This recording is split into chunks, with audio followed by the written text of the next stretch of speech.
Mesdames et messieurs, bonsoir et bienvenue dans l'invité de la rédaction. Le climat macroéconomique mondial continue à fluctuer, une instabilité internationale qui peut impacter l'économie du Maroc. Le royaume qui continue tout de même à se montrer résilient face aux chocs extérieurs et aux défis économiques mondiaux tout en poursuivant les objectifs de développement national. Dans ce contexte, c'est l'incertitude économique mondiale. La ministre de l'économie et des finances, Nadia Ftah Al-Alaoui, vient d'annoncer que le Royaume va vers le prolongement de la ligne de crédit de 5 milliards de dollars accordée par le Fonds monétaire international l'année dernière. Une décision qui reflète l'engagement du Maroc à maintenir sa stabilité financière et à poursuivre ses réformes structurelles. Inflation, hausse des taux d'intérêt, baisse du pouvoir d'achat. Comment se place le Maroc dans cette conjoncture économique mondiale? On en parle avec M. Abdelghani Youmni. Vous êtes expert économiste et expert des politiques publiques. Bonsoir. Madame Mariam Khamlichi, merci pour l'invitation. C'est un plaisir renouvelé de vous recevoir à nouveau sur le plateau. Bon, merci. Donc, par rapport à la conjoncture internationale aujourd'hui au niveau économique, comment se place le Maroc? Écoutez, d'abord, comment se place le monde? Parce que c'est d'abord la première question. On est au centre d'un vrai cocktail de mélange, de perturbations qui dure maintenant depuis presque 4 ans et demi. D'abord, la crise du Covid, la guerre en Ukraine, la guerre à Gaza, la crise climatique, les problèmes, le stop and go dans le coût du transport maritime, la crise de l'inflation, la crise énergétique.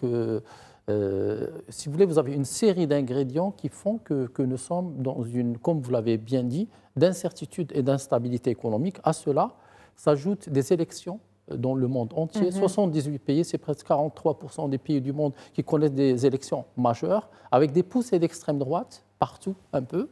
Et quand on parle d'extrême droite partout un peu, on parle aussi de problèmes de protectionnisme et de pays qui se referment sur le plan économique. Oui, nous sommes à l'aube d'une vraie incertitude et sûrement à une, si vous voulez, à une condensation des échanges internationaux, mais aussi de la croissance économique.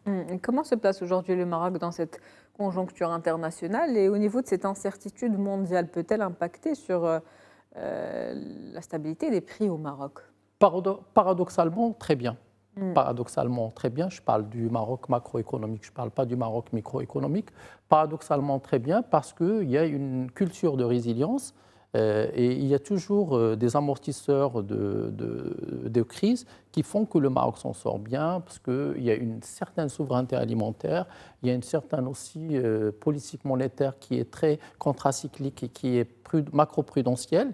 Et puis, nous avons une dette publique pas très importante et un déficit budgétaire qui est maîtrisé, si vous voulez, et puis une inflation pas très forte. Donc, paradoxalement, plutôt bien. Et puis, le Maroc profite aussi des chaînes de valeur globales qui sont le résultat de toutes les réformes structurelles que le Maroc a connues sur les 24 dernières années, mais aussi sur les infrastructures. Oui, nous avons plutôt paradoxalement, on se retrouve bien, mais sur le plan microéconomique, pas très bien par contre. Un Maroc donc aujourd'hui résilient, en tout cas quand on le compare aux pays du monde entier et à la situation globale aujourd'hui. Oui, résilient. C'est un pays qui ne sait pas créer de la croissance, mais qui est rarement en récession économique, mais qui dépend beaucoup de son secteur agricole. C'est une économie intermédiaire qui a du mal à décoller, mais qui a des formes d'émergence interne qui lui permet de bien s'en sortir en période de crise majeure mondiale. Là, on est à l'après-fête, l'après-Aïd, l'Aïd, pendant lequel, en tout cas, on a observé sur les marchés une augmentation des prix. Qu'est-ce qu'on peut dire par rapport à ça, notamment la viande rouge dont les prix ont flambé? Est-ce qu'on peut s'attendre aujourd'hui, après fête, à une restabilisation des prix? Écoutez, on est passé d'une politique agricole un peu primaire et normale à une politique agricole, surtout sur la viande ovine et bovine, pour les deux, à une industrialisation. Ça veut dire qu'aujourd'hui, on produit le kilogramme de viande, on le produit. Et donc, les coûts de production ont été impactés par les crises dont j'ai parlé tout à l'heure. Aujourd'hui, le coût de production du kilo a augmenté, mais ce n'est pas la vraie cause. La vraie cause, c'est d'abord qu'il y a beaucoup d'intermédiation, ce qui a augmenter donc, le prix. Et puis, il y a une non-intervention du pouvoir public, d'une vraie politique publique.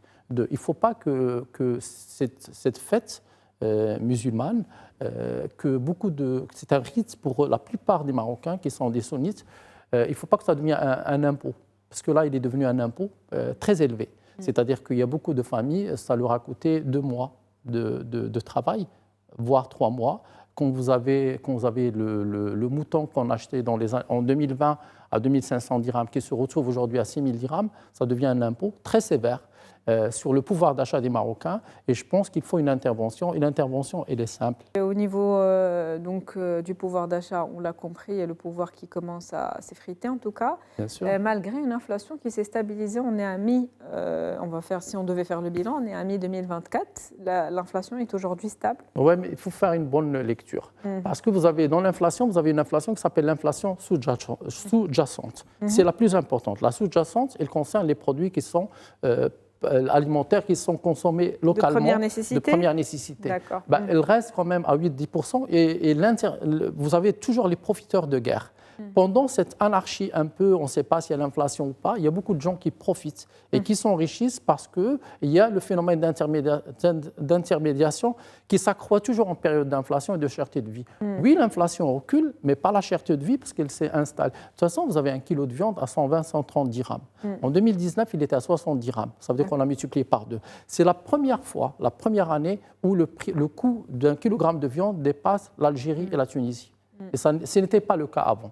Parce que nous étions toujours dans un système de régulation des prix de la consommation primaire pour les Marocains, et notamment l'alimentaire. Et quelles mesures pourraient être justement prises aujourd'hui pour atténuer un petit peu ces hausses de prix, en tout cas, ou cette cherté de la vie, de manière à ce que les prix des produits de matières premières soient accessibles à tous? D'abord, on a un problème d'eau et on le sait de toute façon. Oui, il y a un problème d'eau. Moi, je suis très confiant sur les stations de dessalement d'eau de mer. Ils vont apporter un bol d'air aux agriculteurs, mais aussi aux produits agricoles qu'on produit, mais sûrement aussi aux élevages, ovins, bovins. Je pense que ça peut avoir un impact. Mais il faudrait aussi que les pouvoirs publics essayent de faire une modélisation pour dire de combien le Marocain pauvre a besoin par jour pour vivre sur un ménage de 4-5 personnes. C'est ça qu'il faut regarder pour orienter les subventions et contrôler, mais aussi pour orienter les prix sans les contrôler, parce qu'on sait très bien qu'on est dans une économie de marché. En tout cas, en parallèle avec ces augmentations de prix, ou on va dire cette cherté de la vie, il y a des aides qui sont distribuées à la classe populaire qui en a le plus besoin aujourd'hui. Oui, mais il faudrait... Il faut faire plus, selon vous? Je suis tout à fait d'accord avec vous, mais au même temps, il faudrait se projeter dans l'avenir. Il y a beaucoup de ménages qui ont des enfants, qui grandissent, qui vont à l'université. Et il y a le coût de l'éducation, il y a le coût de la santé, il y a le coût du logement. Il n'y a pas que l'alimentation. L'alimentation, jadis, au Maroc, elle concernait 18 à 25%. Aujourd'hui, c'est 40% du revenu des ménages faibles. De toute façon, vous prenez Oxfam, mais vous prenez aussi Madame Duflo, Esther Duflo, qui est prix Nobel 2019 en économie, qui a dit que la pauvreté avance parce que vous prenez le Fonds monétaire et la Banque mondiale, ils demandent à tous les pays d'avoir moins de déficit budgétaire, moins de dette publique. C'est forcément au détriment des subventions et de la santé et de l'éducation et de l'aide, mais aussi de la redistribution. Et nous, au Maroc, comme on ne sait pas créer de la croissance économique, on ne peut avoir moins de déficit budgétaire qu'avec plus d'impôts. Et donc, peut-être qu'il faut apprendre à créer plus de croissance économique pour qu'il y ait cette redistribution, cet équilibre aussi de la richesse. Et quel rôle peuvent jouer aujourd'hui justement les institutions financières, notamment Banque El Maghreb, pour pouvoir veiller à la stabilisation des prix, et notamment avec les taux directeurs? Est-ce qu'on peut s'attendre à une baisse? Alors, d'abord, nous avons la chance d'avoir un gouverneur de Banque El Maghreb qui est averti et qui a fait partie de l'équipe qui a participé au sauvetage du Maroc dans les années 80 pour le plan d'ajustement structurel. Donc, il sait ce que c'est qu'une crise économique et sociale grave. Donc, que joue Banque el Maghreb? Banque el Maghreb, elle fait un excellent travail, hein, parce que nous avons un dirham qui est stable, nous avons un taux directeur qui est à 3%, et le nôtre aujourd'hui, et c'est une première depuis 25 ans, nos taux d'intérêt sont inférieurs à ceux de l'Europe et des États-Unis. Et donc, oui, je pense à 3%. Alors, est-ce qu'il faut baisser? Peut-être au mois de septembre, peut-être de 0,25. Est-ce qu'on peut s'attendre à une baisse au niveau de la conjoncture actuelle ou à un maintien? Oui, mais sur le plan macroéconomique au Maroc, rien n'a jamais montré qu'il y a une corrélation entre le décollage de l'investissement privé et la croissance économique et le taux directeur. Ça n'a jamais été démontré au Maroc. Mais oui, je pense que, surtout pour le secteur immobilier, je pense qu'il faut le faire. Il faut baisser peut-être au mois de septembre, octobre de 0,25 points, après en avril de 0,25. De toute façon, on ne peut pas passer en dessous de 2,5. Quand vous parlez du secteur immobilier, ce sont les prêts? Oui, les crédits immobiliers, bien sûr, les crédits immobiliers, mais les crédits à la consommation, c'est automobile, le secteur de l'automobile, les crédits automobiles, les crédits immobiliers. Nous avons le long et le court et le moyen. Je pense, oui, mais de toute façon, on ne peut pas aller en dessous de 2%. C'est-à-dire, là, on est à 3, c'est très bien. On peut aller à 2,5 par deux tranches, 0,25, 0,25, mais il faut faire attention parce qu'aujourd'hui, on est sur une parité euro-dollar. C'était inattendu, où le dollar s'est apprécié face à l'euro. Et il faut bien faire attention pour que le dirham ne soit pas beaucoup déprécié face au dollar, parce que nous avons une facture énergétique qui pèse.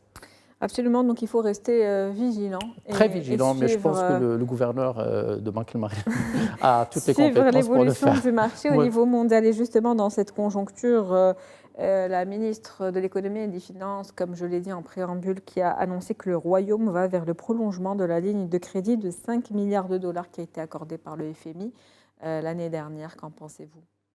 C'est très bien. Si vous voulez, une ligne de crédit à laquelle on n'aura pas forcément recours. Bien sûr. On a une dette publique qui est à peu près de 82%, la dette publique, dont une partie de dette extérieure de 22-23%. On n'est pas un pays très endetté. Si vous voulez, les 5 milliards de dollars, c'est une roue de secours, c'est une bouée de sauvetage. Dans le cas où le Maroc ait besoin de mobiliser des fonds, soit à l'intérieur, soit à l'extérieur, vers des projets d'infrastructure, il a ces 53 milliards de dirhams qu'il peut utiliser. C'est comme un revolving. Vous savez, aux États-Unis, en Australie, en Europe, vous avez des crédits revolving, vous avez de l'argent qui est disponible, vous pouvez l'utiliser ou pas. Je pense que c'est très bien, mais c'est aussi une marque de confiance des institutions financières envers le Maroc, qui est très bien noté. Il fait partie des pays africains les mieux notés. D'ailleurs, toujours selon Nadia Ftah El-Alaoui, je la cite, nous avons deux options, soit être extrêmement prudent et réduire les investissements, soit continuer à gérer les crises et mettre en œuvre le programme du gouvernement pour répondre aux attentes des citoyens.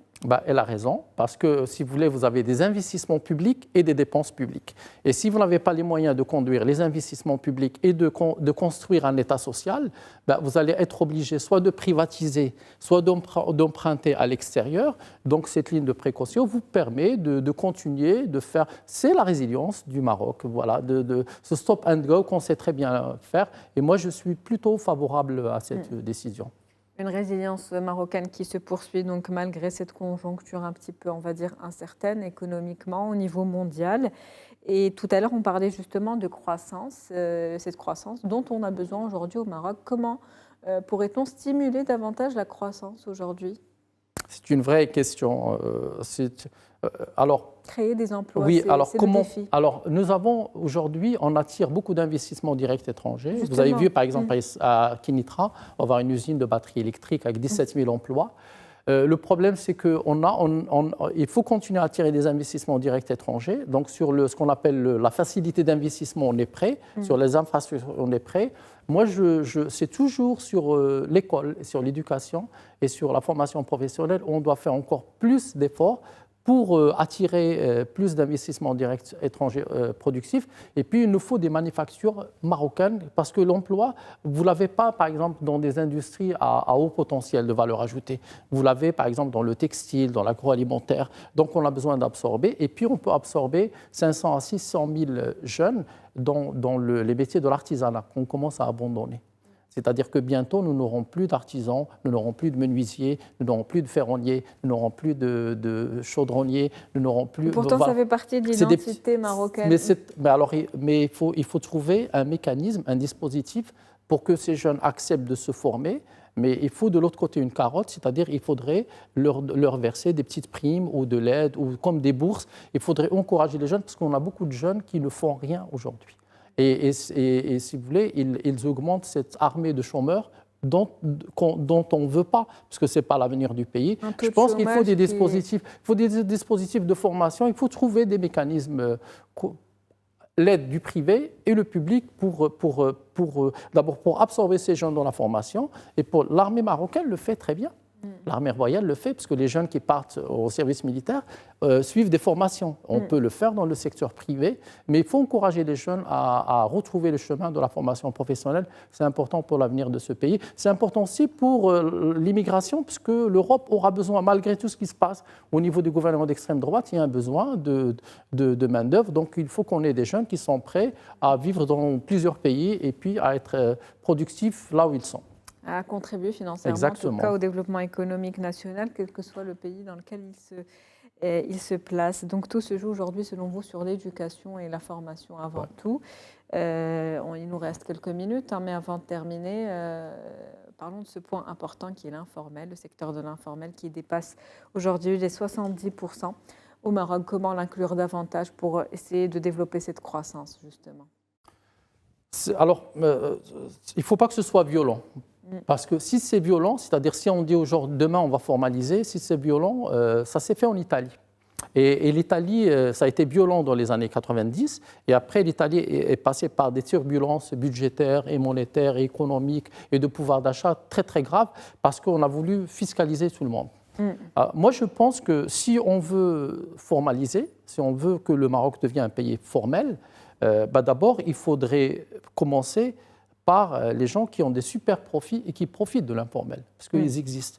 Donc, quand on va voir qu'il y a une réforme fiscale juste, qui d'abord prend dans les super profits et qui impose les riches pour redistribuer vers le pauvre, là, on peut s'attaquer à l'informel de manière graduelle. Parce que c'est quoi l'informel? L'informel, c'est de dire à des gens, vous allez financer votre protection sociale, vous allez financer votre retraite, vous allez payer un peu d'impôts. C'est un impôt juste et équitable. Mais il faut donner l'exemple par le haut, par les gens qui ont des très hauts revenus et qui ont dans l'informel et qui sont par exemple dans des métiers où il y a beaucoup de marge sans qu'il y ait beaucoup de création d'emplois. Et donc, il nous faut une réforme fiscale volontariste pour créer un État social. Oui, il faut formaliser, mais il faut le faire graduellement, parce qu'il y a beaucoup de pays qui ont essayé de le faire de manière violente, qui ont échoué. Moi, j'ai noté la Grèce et l'Italie, où ça a été violent, l'Argentine aussi. Donc, il faut le faire graduellement, sinon, on va encore augmenter le nombre de pauvres. Il y a des gens qui vont abandonner l'informel pour ne plus rien faire. Donc, il faudrait le faire de manière graduelle et pas violente. Formaliser de manière graduelle, donc pour pouvoir intégrer ce taux quand même qui est important de 70% il est important. À l'économie nationale, ce qui pourrait être très bénéfique. C'est sur ces derniers mots que se termine cet entretien avec vous, Monsieur Abdelghani Youmni. Je rappelle que vous êtes économiste et expert des politiques publiques. Merci à vous pour ce soir. Merci pour l'invitation. Merci pour toutes ces précisions. C'est la fin de l'invité de la rédaction pour ce soir. On se retrouve demain avec un nouvel invité. Très bonne soirée.